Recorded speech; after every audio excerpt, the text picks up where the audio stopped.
melihat yang pertama yaitu pembelajaran dengan paradigma baru. Pembelajaran dengan paradigma baru ini dirancang berdasarkan prinsip pembelajaran terdiferensiasi, sehingga setiap siswa belajar sesuai dengan kebutuhan dari tahap perkembangannya untuk mewujudkan profil pelajar Pancasila. Dan syukur alhamdulillah di sekolah kita sudah memulai pembelajaran yang terdiferensiasi dengan siswa masuk ke kelasnya dengan apa istilah siswa moving itu ya, siswa mencari kelasnya masing-masing. Artinya guru tidak mencari siswa, tapi siswa mencari guru, moving class istilahnya. Kemudian di sekolah kita sudah menerapkan banyak sekali minat dan bakat, dan siswa bisa memilihnya sendiri mana yang mereka minati. Dan ini merupakan paradigma baru juga untuk mewujudkan profil pelajar Pancasila, di mana kita tahu bahwa profil pelajar Pancasila ini memiliki 6 dimensi. Yang pertama, beriman dan bertakwa kepada Tuhan Yang Maha Esa, kemudian berkebinekaan global, bergotong royong, kreatif, bernalar kritis, dan mandiri. Nah, ini yang ingin diwujudkan oleh pemerintah kita, yaitu mewujudkan profil pelajar Pancasila. Yang kedua yaitu disiplin positif. Disiplin positif adalah sebuah pendekatan yang dirancang untuk pengembangan murid untuk menjadi pribadi dan anggota dari komunitas yang bertanggung jawab, penuh hormat dan kritis. Ki Hajar Dewantara menyatakan bahwa untuk mencapai kemerdekaan belajar, murid yang merdeka, syarat utama adalah disiplin yang kuat.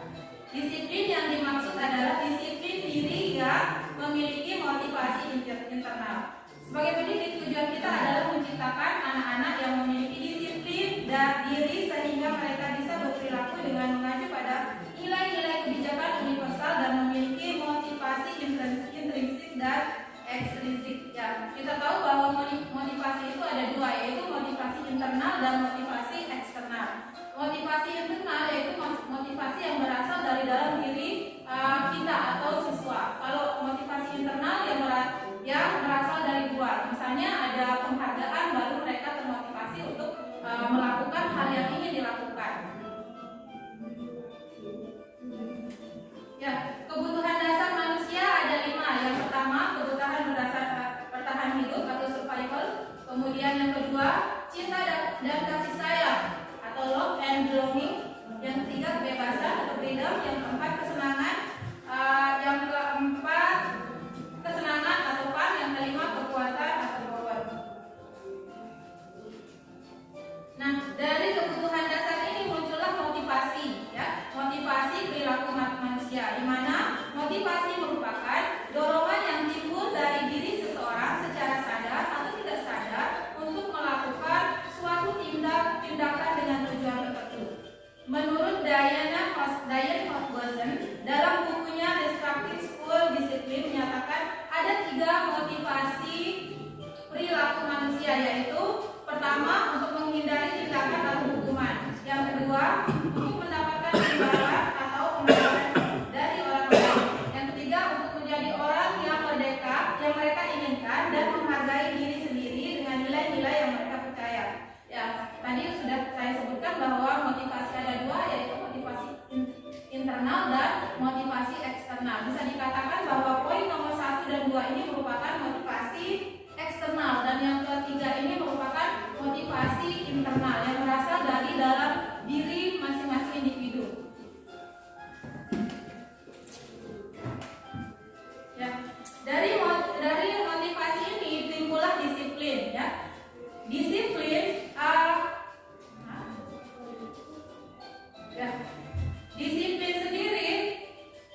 cenderung murid menjadi menyembunyikan kesalahannya sehingga melakukan ketidakjujuran atau berbohong. Kemudian murid menjadi rendah diri. Kemudian yang kedua yaitu penghargaan. Penghargaan tidak semuanya efektif ya. Kadang-kadang penghargaan juga menjadi kurang efektif dikarenakan tindakan siswa menjadi selalu berdasarkan penghargaan. Jika tidak ada penghargaan maka motivasi siswa menjadi berkurang. Sering sekali kita menemukan jika tidak ada penghargaan, kita menyuruh siswa tidak ada impact bagi mereka, maka mereka tidak akan mau melakukannya atau tidak ada kesadaran dalam diri siswa tersebut. Kemudian penghargaan juga mematikan kreativitas. Jika tidak ada penghargaan maka kita juga jika tidak ada penghargaan kita sering mengabaikan apa yang harusnya kita lakukan. Kemudian penghargaan juga merampas hak menghargai diri. Kemudian konsep disiplin dengan identitas sukses. Konsep disiplin dengan identitas sukses ini kita dapatkan melalui konsekuensi dan restitusi. Nanti kita akan membahas mengenai restitusi ini. Konsekuensi sendiri merupakan konsekuensi ini kita lakukan, kita berikan, tetapi jangkanya itu pendek. Sering sekali kita memberikan konsekuensi kepada siswa, tetapi setelah konsekuensi tersebut berlalu, maka mereka akan kembali mengerjakan ketidakdisiplinan tersebut. Kemudian perlu monitoring berkelanjutan. Yang ketiga, ada stimulusnya, ada responnya. Kadang-kadang kalau tidak ada stimulus, maka tidak ada respon untuk konsekuensi ini. Kemudian murid atau anak belajar taat peraturan. Yang terakhir, kehilangan waktu untuk merenungi kesalahan. Kemudian kita bandingkan dengan restitusi. Keduanya ini merupakan disiplin identitas sukses. Tetapi coba kita bandingkan juga dengan restitusi. Murid bertanggung jawab untuk perilakunya. Fokus pada pemecahan masalah untuk jangka panjang. Murid menghormati dirinya dan orang lain. Teori kontrol, dirinya memegang kontrol. Dan yang terakhir, murid bersemangat memperbaiki dirinya. Jika kita bandingkan antara hukuman, konsekuensi, dan restitusi, perbedaannya yang pertama, hukuman bersifat tidak terencana atau tiba-tiba.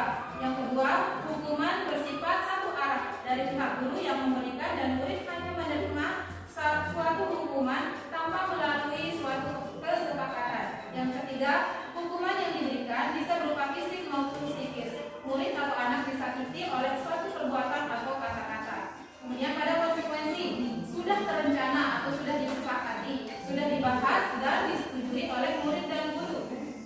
Yang kedua, pada konsekuensi murid tetap tidak dibuat nyaman untuk jangka waktu yang pendek. Yang ketiga, konsekuensi biasanya diberikan berdasarkan suatu data yang umumnya dapat diukur. Sedangkan pada restitusi bukan untuk menebus kesalahan, namun untuk belajar dari kesalahan. Restitusi adalah tawaran, bukan paksaan. Yang ketiga, restitusi menuntut untuk melihat ke dalam diri. Yang terakhir, restitusi mencari kebutuhan dasar yang mendasari tindakan. Nah, apa itu restitusi? Kita bisa lihat, restitusi adalah proses menciptakan kondisi bagi murid untuk memperbaiki kesalahan mereka, sehingga mereka bisa kembali pada kelompok mereka dengan karakter yang lebih kuat. Dan ini merupakan pendapat dari Diana Gosen tahun 2004. Ciri-ciri restitusi yaitu bukan menebus kesalahan, tetapi memperbaiki kesalahan, memperbaiki hubungan, tawaran bukan paksaan, menuntut untuk melihat ke dalam diri, mencari kebutuhan dasar yang mendasari tindakan. Yang selanjutnya, fokus pada karakter bukan tindakan, dan yang terakhir menguatkan dan fokus pada solusi. Nah, dalam restitusi ada 5 posisi kontrol. Yang pertama sebagai penghukum, pembuat rasa bersalah, sebagai teman, sebagai pemantau, dan sebagai manajer. Untuk lebih jelasnya mungkin kita bisa melihat video ini.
Apa lagi beli?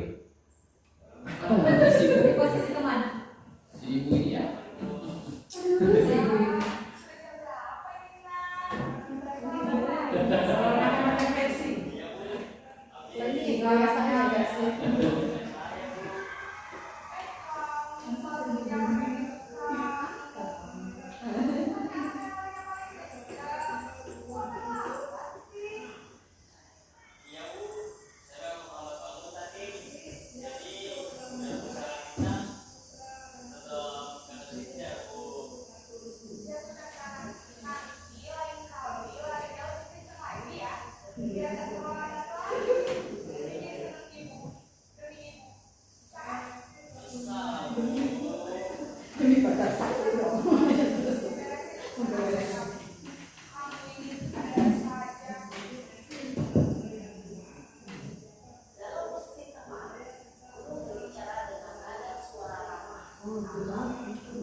Tapi kurang aja.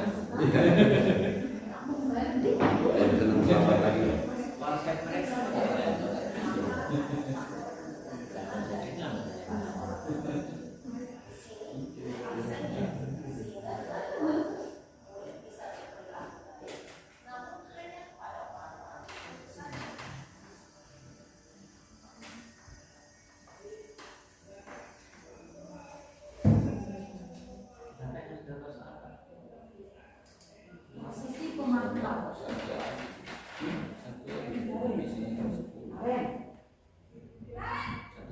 Abel.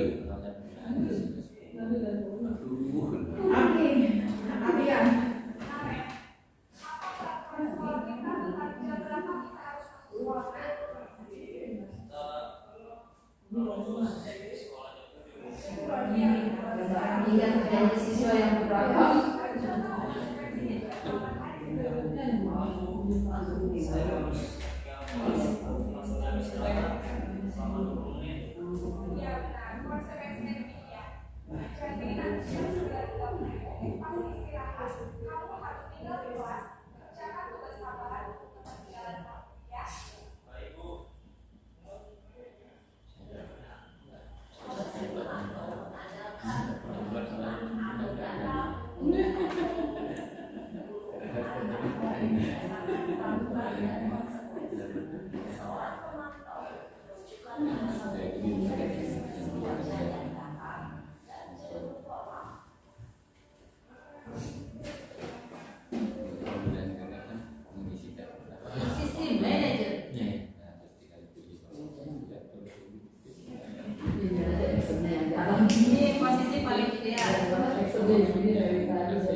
Keyakinan, saya tidak yakin.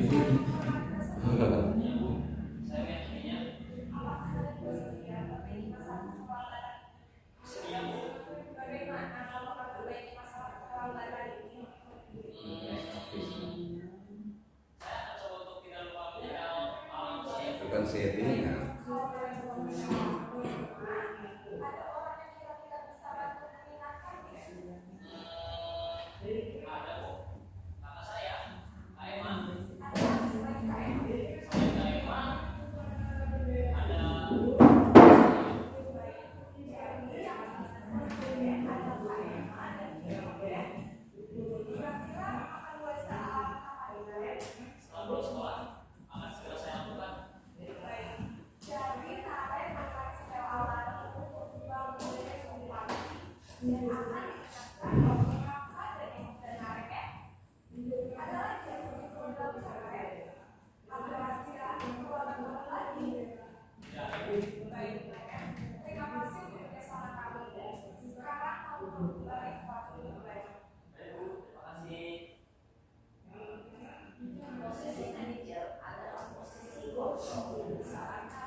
Mami pilih yang mana sih?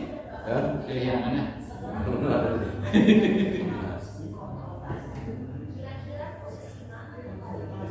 Manajer.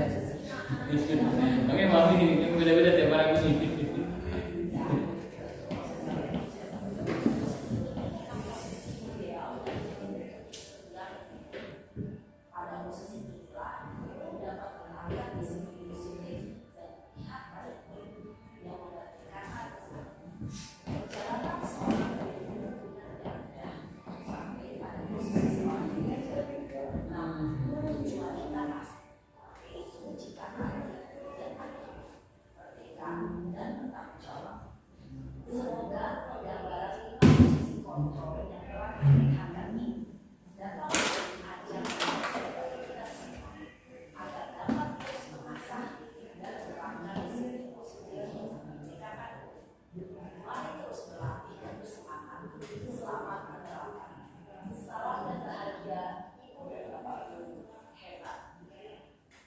Ya baik teman-teman, kita sudah menyaksikan video tentang 5 posisi kontrol.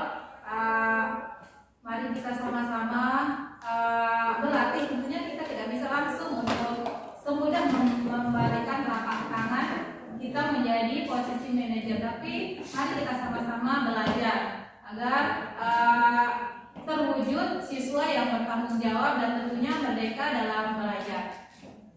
Ya, mungkin kita bisa melanjutkan lagi dengan video satunya.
Baik teman-teman, mungkin ada yang perlu ditanggapi terkait apa yang sudah saya paparkan tadi.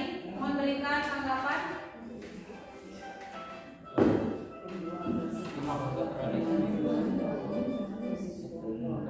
Boleh terkait 5 posisi kontrol ini atau apa saja? Ya, sisi tangkap. Silakan. Ayo, kira-kira posisi yang mana yang paling Ya, bagus? betul. Kira-kira menurut Bapak Ibu Itu kan ada posisi kontrol mana yang kita ikuti? Ya. Yang paling baik, yang paling ideal. yang bisa diterima sama anak-anak gitu kan?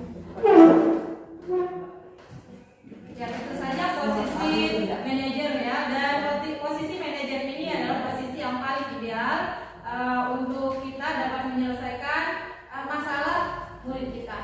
Nah, tetapi posisi manajer ini tidak bisa langsung, artinya tidak secepat, tidak semudah kita membalikkan telapak tangan. Ya, kita mulai belajar. Kita bisa memulai dari motivasi intrinsik dan motivasi ekstrinsik. Dalam motivasi tentunya kita harus lebih menekankan pada motivasi ekstrinsik, motivasi internal, motivasi yang ada dalam diri, ya, baik diri kita maupun diri siswa. Nah, kita juga bisa untuk menjadi teladan yang baik, tentunya kita juga harus mulai dari motivasi internal dalam diri kita. Ya, siswa tidak mungkin melakukan hal yang baik kalau tidak ada yang dia lihat. Kita bisa memulai dengan diri kita, baru kita bisa memperlakukan siswa kita. Mungkin ada tanggapan dari Pak Munir atau rekan yang lain? Mohon memberikan tanggapan. Tidak mendengar. Kalau saya menanggapi apa istilahnya, sudah tidak mungkin semuanya kita harus jadi manajer, jadi pemandu, enggak mungkin semua jadi teman atau semua menghukum. Jadi harus ada disesuaikan dengan waktunya. Contoh menurut yang sih, kalau misalnya manajer semuanya misalnya seperti itu. Jadi kayak anak-anak itu ya memang mereka dalam diri masing-masing, ada di masing-masing, tapi tidak semua anak bisa kita perlakukan seperti itu. Ya, contoh misalnya kayak si Nabil kita perlakukan seperti itu misalnya kan. Nah, si Nabil kita perlakukan seperti itu malah terus-terusan katanya. Jadi kayak kita juga dimanfaatkan ya sama jadi kebaikan. Kadang orang terlalu baik suka dimanfaatkan. Betul. Orang yang terlalu baik itu sudah kadang suka dimanfaatkan akan kebaikan itu. Nah, posisi pemantau juga ya harus ada juga. Jadi kalau menurut saya tidak semuanya kita harus jadi manajer. Nah, ada saat di mana kita bisa jadi penghukum. Ada saat, tapi kalau penguasa bersama nggak usah. Kalau saya nggak usah kalau itu.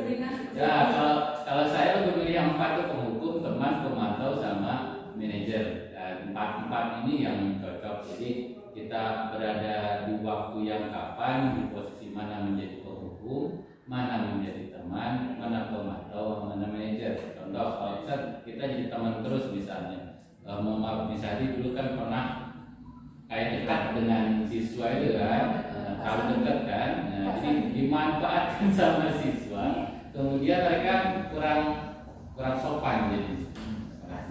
Kalau penghukum ya kayak Pak Haji Hayati, takut jadinya anak-anak, tapi tetap harus ada orang yang seperti itu juga di sekolah.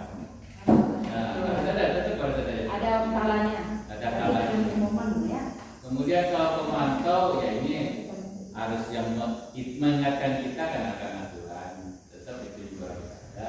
Cuma memang saya setuju dengan Pak tadi, kalau yang nomor pembuat rasa bersalah, yang kita menyalahkan orang lain itu kan tidak enak, membuat orang kok kayak salah terus. Itu yang menurut saya lebih berat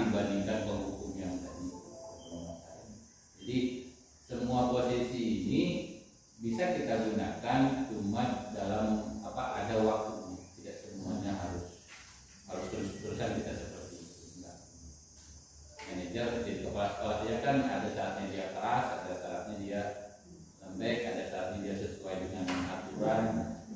Mungkin itu pendapat saya sih. Ya, memang idealnya manajer, cuma memang harus banyak sabarnya kalau gitu. Betul sekali ya.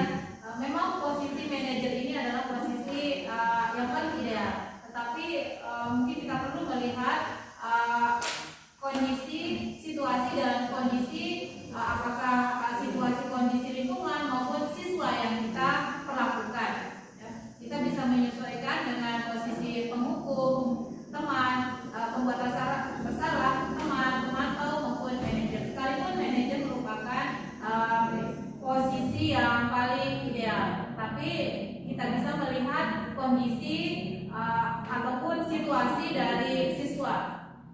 Nah, mungkin ada tanggapan yang lain? Kalau tidak ada, mungkin saya akhirkan sampai di sini. Mohon maaf, mungkin yang menyita waktunya, dan di sini yang berada di sini bukan untuk menggurui. Insya Allah ilmu teman-teman jauh lebih dari ilmiah, tapi ini merupakan tugasnya dari calon guru penggerak, yaitu mendiseminasikan kepada teman-teman apa yang sudah dia mendapatkan. Dan di sini kita saling sharing saja. Dan terima kasih atas waktu yang diluangkan. Saya memohon maaf jika ada salah dan ada kata yang kurang berkenan. Saya akhiri dengan wabillahi taufiq wal hidayah. Wassalamualaikum warahmatullahi wabarakatuh. Assalamualaikum warahmatullahi wabarakatuh.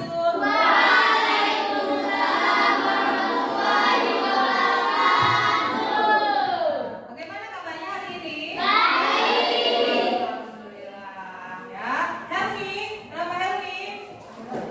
Yuk, apabila ada semangatnya. Coba semangat pagi.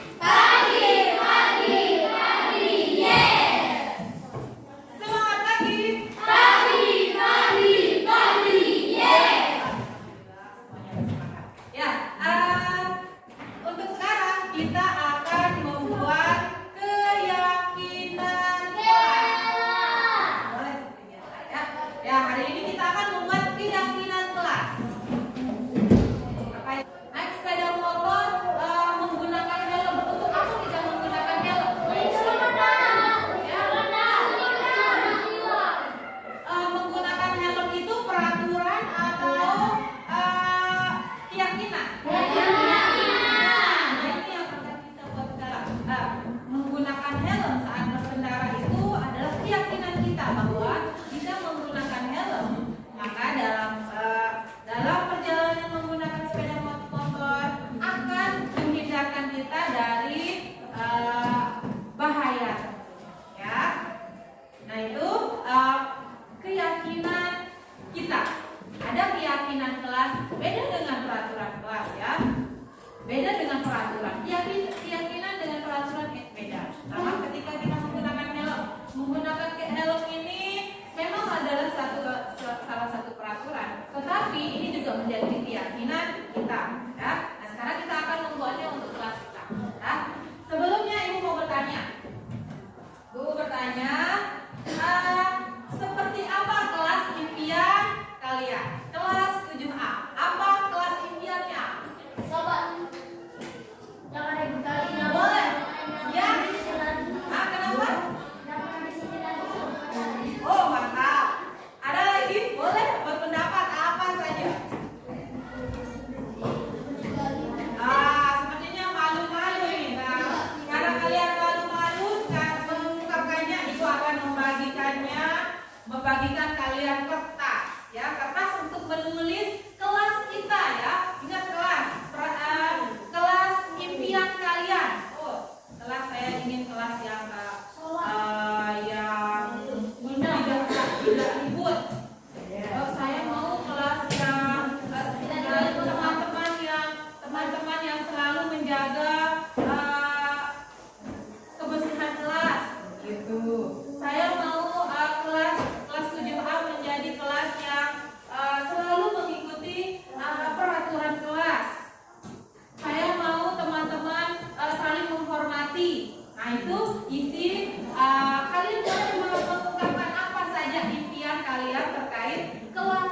kalian impikan, keadaan atau suasana kelas yang kalian impikan. Ya, tulis di sini nanti di TML ini. Nah, harapan kalian terkait kelas kita. Jangan harapan saya ingin kelas yang bertingkat. Gimana itu? Yang real, yang sesuai dengan kenyataan kelas kalian. Suasana belajarnya, kemudian suasana ketika kalian berinteraksi bersama kelompok kalian di dalam kelas ini. Jangan memimpikan kelas lain, tetapi kelas kita, ya. Nah, sekarang yuk bagikan satu-satu. Ditulis ya harapannya. Boleh menulis apa saja.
Saya ingin kelas kita tidak ribut. Woi, keren.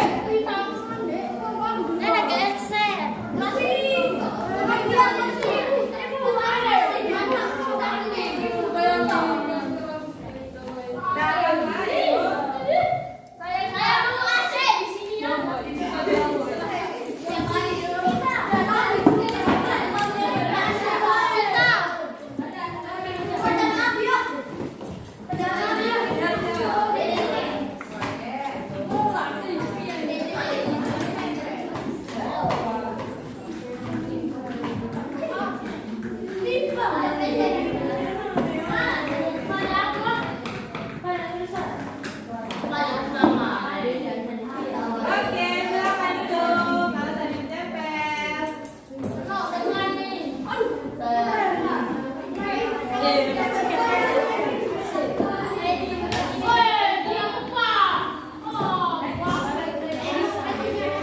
Nggak boleh emosi.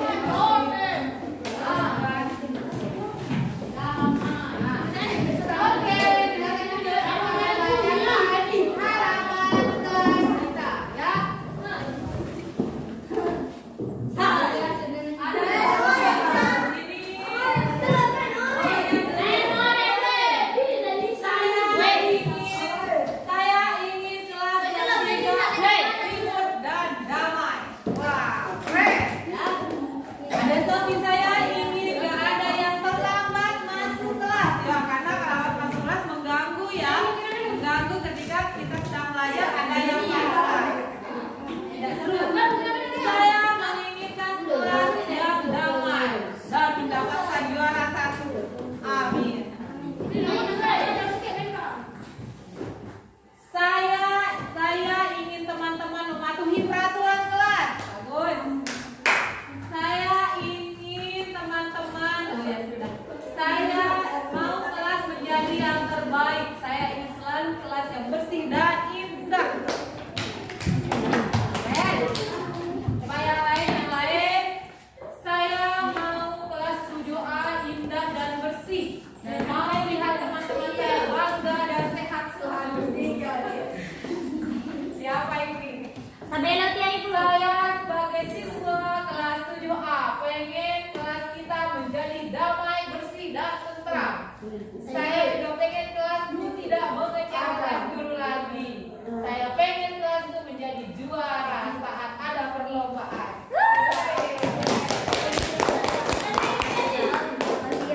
Ya, ini adalah keinginan. Oh iya, yang mana? Saya mau kelas ini ada AC. Iya.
Rata-rata sama, selalu disiplin, selalu sopan, belajar dengan damai, rajin beribadah, rajin latihan. Rata-rata semuanya adalah disiplin. Nah, jadi kita bisa menarik di sini, menarik kesimpulan untuk membuat keyakinan kelas.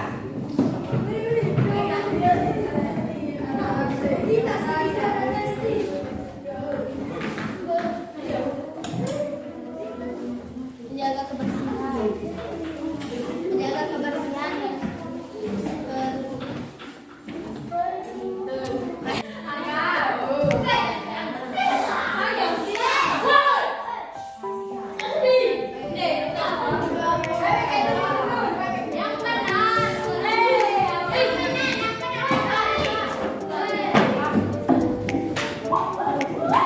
Potong sih sedikit-sedikit.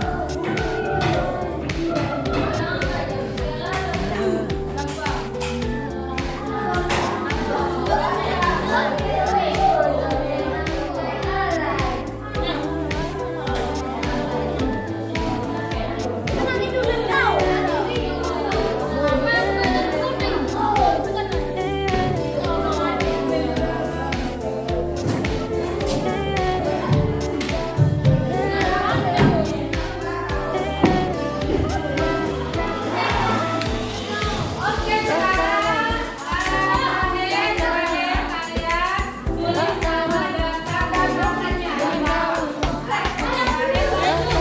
Siapa yang mulai sama? Kalau polpennya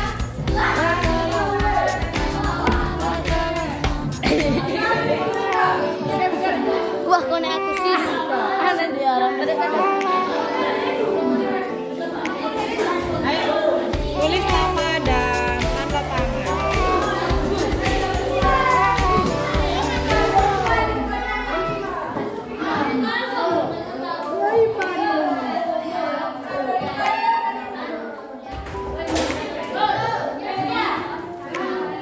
Kecil-kecil dah biar ada tempat.